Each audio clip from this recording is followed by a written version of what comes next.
Portrait photography का वो style है जो सबसे पुराना है।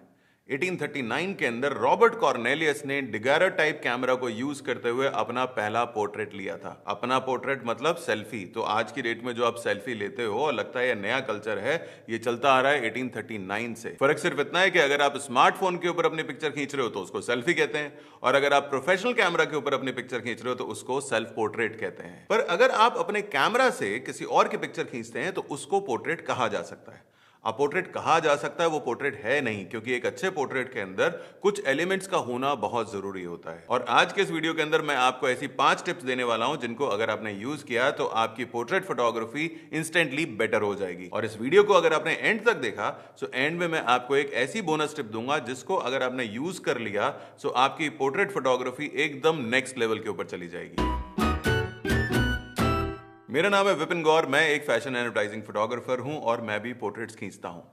पिछले 15 साल से मैं जो फोटोग्राफी कर रहा हूं, मैं फैशन शूट कर रहा हूं, एडवर्टाइजिंग शूट कर रहा हूं, उन सभी में पोर्ट्रेट्स खींचे जाते हैं। और काफी टाइम लगाने के बाद में मुझे ये समझ में आया कि एक अच्छा पोर्ट्रेट कैसे बनता है, क्या ऐसी चीजें हैं जिनको कि यूज किया जाता है तब वो एक फोटोग्राफ से एक पोर्ट्रेट के अंदर बदल जाती है। तो आज के इस वीडियो के अंदर मैं आपको वही 5 टिप्स देने वाला हूं जो कि मैंने इतने सालों के अंदर सीखी है। सबसे पहली चीज जो आप एक पोर्ट्रेट में ऑब्जर्व करते हैं वो होता है कनेक्शन। एक अच्छा पोर्ट्रेट आपके साथ कनेक्ट करेगा, उसके अंदर कुछ फीलिंग होंगी, वो पोर्ट्रेट आपसे बातें करेगा। अगर आप पुराने फेमस फोटोग्राफर्स का काम देखेंगे, उनके पोर्ट्रेट्स देखेंगे, उनके पिक्चर्स देखेंगे तो आपको उनके अंदर एक कनेक्शन दिखाई देगा। आप रिचर्ड एवरडेन का काम देख सकते हैं, आप स्टीव मैकरी के पिक्चर्स देख सकते हैं, आप इरविंग पेन का काम देख सकते हैं, आप मारियो टेस्सिनो के काम को देख सकते हैं, पीटर लिम्बर्ग के काम को देख सकते हैं, हेलमेट न्यूटन के काम को देख सकते हैं।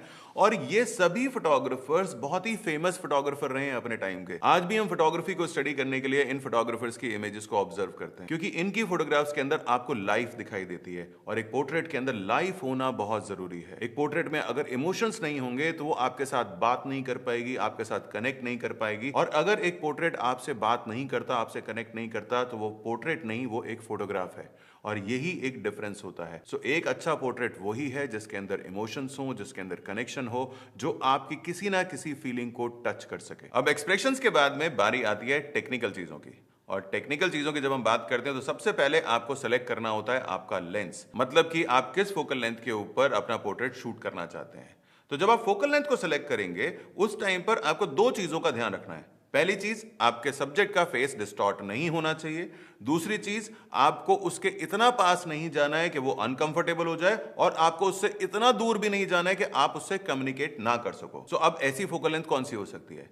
ऐसी फोकल लेंथ है 85 mm। 85 mm की फोकल लेंथ को अगर आप यूज करते हैं तो आपको आपके सब्जेक्ट से एक प्रॉपर डिस्टेंस मिल जाता है, जिससे आप उसके साथ कम्युनिकेट भी कर सकते हैं और वो आपसे परेशान भी नहीं होगा।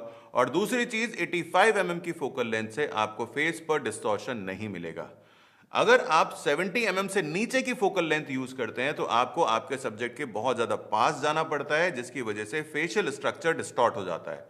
और अगर आप 100 mm या 200 mm की फोकल लेंथ को यूज करते हैं तो आपको आपके सब्जेक्ट से बहुत पीछे जाना पड़ता है और इसके अंदर आपके सब्जेक्ट का फेस बहुत ही ब्रॉड दिखना शुरू हो जाता है। सो 85 mm की फोकल लेंथ बिल्कुल परफेक्ट फोकल लेंथ है एक अच्छे पोर्ट्रेट को खींचने के लिए। अब अगली इंपॉर्टेंट चीज है अपर्चर। एक अच्छे पोर्ट्रेट के लिए सही अपर्चर का सिलेक्शन बहुत इंपॉर्टेंट होता है, और जब ऐसा आप करेंगे तो फेस आधा फोकस के अंदर आएगा और आधा आउट ऑफ फोकस हो जाएगा। मैंने अक्सर देखा है कि फोटोग्राफर्स 1.8 या 1.4 के अपर्चर को चूज करते हैं जब वो हेडशॉट ले रहे हैं। हेडशॉट स्टाइल के अंदर जब आप एक पोर्ट्रेट खींचते हैं और उसमें 1.8 रखते हैं या 1.4 का अपर्चर रखते हैं तो फेस पूरी तरीके से फोकस में नहीं आता। आंखें फोकस में होती हैं, नोज का पार्ट थोड़ा सा फोकस में होता है, लेकिन आधा फेस आउट ऑफ फोकस हो जाता है। किसी किसी इमेज के अंदर ये स्टाइल अच्छा लग सकता है, पर ये एक अच्छा पोर्ट्रेट नहीं हो सकता। एक अच्छे पोर्ट्रेट के अंदर एक परफेक्ट बैलेंस होना चाहिए डेप्थ ऑफ फील्ड का। ना तो वो बहुत ज्यादा शैलो होनी चाहिए और ना ही वो बहुत ज्यादा ओपन होनी चाहिए। तो 5.6 की जो रेंज है 85 mm की फोकल लेंथ के कॉम्बिनेशन के साथ में, वो एक बिल्कुल अच्छी चॉइस है एक अच्छे पोर्ट्रेट के लिए, क्योंकि 85 mm की फोकल लेंथ के अंदर आप सब्जेक्ट के बहुत ज्यादा दूर नहीं होते हैं और जब आप पास में आते हैं तो डेप्थ ऑफ फील्ड शैलो हो जाती है। और ऐसे में अगर आप 1.8 यूज करेंगे तो डेप्थ ऑफ फील्ड और ज्यादा शैलो हो जाएगी। सो 85 mm की फोकल लेंथ के साथ में आप अगर 5.6 का अपर्चर यूज करेंगे तो आपको एक परफेक्ट बैलेंस मिलेगा डेप्थ ऑफ फील्ड का, जिसको आपको यूज करना चाहिए। अब अगर आप एक फुल लेंथ पोर्ट्रेट खींच रहे हैं, क्योंकि पोर्ट्रेट सिर्फ हेडशॉट्स ही नहीं होते हैं, पोर्ट्रेट फुल लेंथ भी हो सकते हैं। अगर आप एक फुल लेंथ पोर्ट्रेट खींच रहे हैं तो ऐसे में आप 1.8 या 2.8 पे जा सकते हैं। पर मैं आपको यह बोलूंगा कि अगर आपके पास में 1.8 अपर्चर का लेंस है तो उसको 2.8 के ऊपर आपको यूज करना चाहिए, क्योंकि 2.8 के ऊपर वो ज्यादा बेटर आपको कलर्स देगा, ज्यादा बेटर आपको शार्पनेस देगा। सो अपर्चर 5.6, फोकल लेंथ 85, ये एक परफेक्ट कॉम्बिनेशन है एक अच्छे पोर्ट्रेट के लिए। अब फोकल लेंथ और अपर्चर के बाद में बारी आती है कैमरा की, और कैमरा के अंदर आपको पिक्चर प्रोफाइल या क्रिएटिव प्रीसेट्स को अपने हिसाब से यूज करना चाहिए।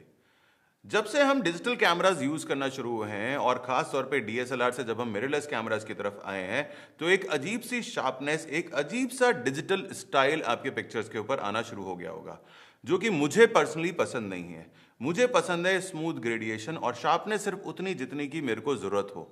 सो ऐसा करने के लिए आपको अपनी पिक्चर प्रोफाइल को या क्रिएटिव प्रीसेट्स को आपको चेंज करना पड़ेगा, आपको उसको मॉडिफाई करना पड़ेगा। सो पिक्चर प्रोफाइल में आप स्टैंडर्ड प्रोफाइल को यूज कीजिए और स्टैंडर्ड प्रोफाइल में जाकर आपको शार्पनेस को 0 कर देना है, क्लैरिटी को 0 कर देना है, हर चीज को आपको 0 कर देना है और तब आपको पिक्चर खींचनी है। जब आप इस तरीके की मॉडिफाइड प्रोफाइल के ऊपर पिक्चर्स को खींचेंगे तो आपके पोर्ट्रेट में एक बहुत अच्छी स्मूथनेस आएगी, उसके अंदर कोई बहुत ज्यादा शार्पनेस नहीं होगी, बहुत ज्यादा उसके अंदर हार्शनेस नहीं आएगी, क्योंकि एक अच्छा पोर्ट्रेट वही है जो इमोशंस के साथ साथ एक स्मूथनेस भी देता है, ताकि आपको बहुत ही सूदिंग फीलिंग आए उस पोर्ट्रेट को देख करके। अब इन सब चीजों के बाद में बात आती है सबसे इंपॉर्टेंट चीज की, लाइटिंग। एक अच्छे पोर्ट्रेट के अंदर अच्छी लाइट का होना बहुत जरूरी है।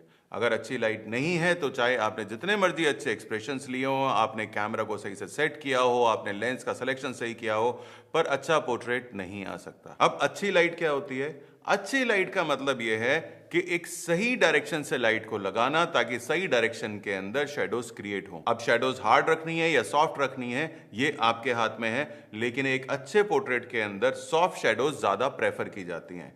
चाहे आप इंडोर में हो चाहे आप आउटडोर के अंदर हो, लाइट को आपको यूज करना ही चाहिए अगर आप एक अच्छी क्वालिटी का पोर्ट्रेट खींचना चाहते हैं तो। अब लाइट को प्लेस कैसे करना है, क्योंकि लाइट की प्लेसमेंट से ही ये डिसाइड होता है कि शेडोज किस तरफ बनेंगी, हाईलाइट किस तरफ क्रिएट होंगी। तो बहुत सिंपल सा तरीका है कि 45 डिग्री के रूल को याद कर लो। आपने लाइट को सब्जेक्ट से 45 डिग्री के एंगल से लगाना है, 3 फुट के डिस्टेंस पे लगाना है और उसको हाइट इतनी देनी है कि वो 45 डिग्री के एंगल के ऊपर झुक जाए।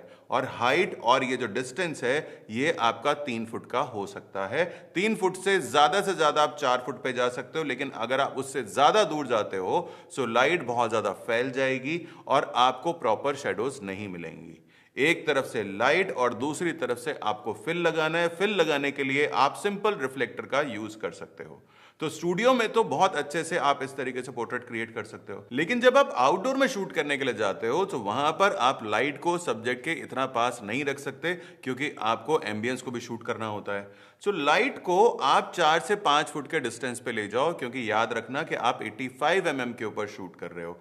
जब तक कि आपको फुल लेंथ शॉट ना चाहिए हो तब तक आपको कोशिश ये करनी चाहिए कि आपके सब्जेक्ट से लाइट ज्यादा दूरी पर ना हो, क्योंकि अगर वो ज्यादा दूर चली गई तो शेडो सही तरीके से वहां पर भी क्रिएट नहीं होंगी। सो इन चीजों का आप ध्यान रखेंगे तो आपको एक परफेक्ट लाइट मिलेगी, और एक परफेक्ट लाइट अगर आपको मिलेगी तो आपको एक परफेक्ट पोर्ट्रेट मिलेगा। अब बारी आती है बोनस टिप की। मैंने आपको कहा था कि वीडियो के एंड के अंदर मैं आपको एक बोनस टिप दूंगा, लेकिन मैं आज आपको एक नहीं 2 बोनस टिप यहां पे देने वाला हूं।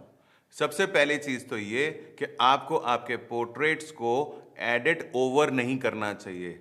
मैंने देखा है कि लोग पोर्ट्रेट खींचते हैं और उसके बाद में स्किन को बिल्कुल प्लास्टिकी बना देते हैं। सो आपको स्किन को प्लास्टिकी नहीं बनाना है।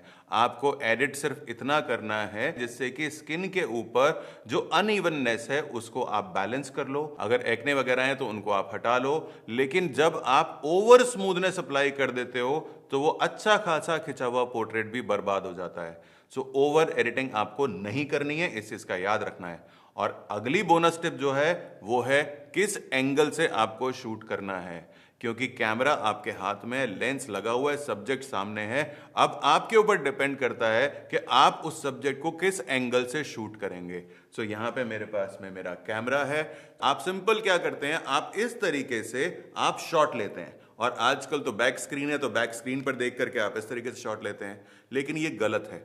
आपके पास में तीन तरीके होते हैं शॉट लेने के, एक ऊपर का एंगल, एक लो एंगल और एक स्ट्रेट आई के अंदर देखना। तो जब आप टॉप एंगल शूट करते हैं तो उस केस में आपका सब्जेक्ट बहुत ही लो प्रोफाइल हो जाता है, वो बेचारा सा लगने लगता है। और अगर आप नीचे के एंगल से शूट करते हैं तो आपका सब्जेक्ट बहुत ज्यादा पावरफुल लगता है। आप मूवीज के अंदर भी इस तरीके के शॉट्स को देखोगे, जब किसी को बिल्कुल बेचारा सा दिखाना है तो ऊपर का शॉट लिया जाता है, और जब किसी को बहुत पावरफुल दिखाना है तो लो एंगल से शॉट लिया जाता है। अब लो एंगल का मतलब ये नहीं कि आप बिल्कुल ऐसे बैठ गए और इस तरीके से लेंस आपने कर रखा है, नहीं, आपको हल्का सा नीचे जाना है, इस तरीके से आपको एंगल बनाना है और आपको शॉट लेना है। पर अगर आपको नॉर्मल शॉट चाहिए, नॉर्मल शॉट लेने के लिए आपको आपके सब्जेक्ट के आई लेवल के ऊपर इस लेंस को लेकर के जाना है। तो सिंपल आपने क्या करना है, आपने इस तरीके से किया और आपको अपने घुटनों को मोड़ना है। आप सिंपल से जब घुटने को बेंड करेंगे तो आप सीधे आई लेवल के ऊपर आ जाएंगे, और